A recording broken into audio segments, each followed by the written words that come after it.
Times স্কয়ারের ঝলমলে আলো আর শহরের দম বন্ধ করা ভিড়ের মাঝেও হঠাৎ এক চেনা দৃশ্য। এই যে চলে এসেছে রিক্সা। একটা মুহূর্তের জন্য আমার কাছে মনে হয়েছে যেন আমি ঢাকার কোনো রাস্তায় হাঁটছি, কিংবা ঢাকার কোনো রাস্তা ভুল করে নিউ ইয়র্ক শহরে চলে এসেছে।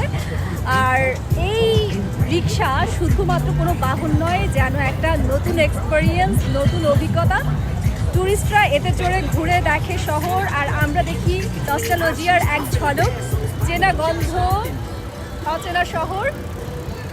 কারণ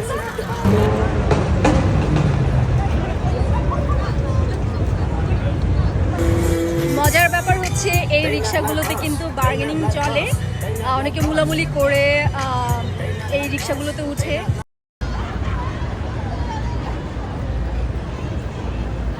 এখানে প্রত্যেকটা রাইডের জন্য পার মিনিট $9 করে নেওয়া হয়।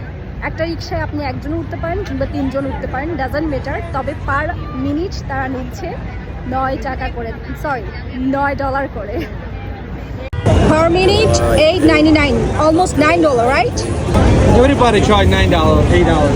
তার মানে প্রতি মিনিট রাইডের জন্য তারা নিচ্ছেন বাংলাদেশি প্রায় 1000 টাকা। ভাবা যায়?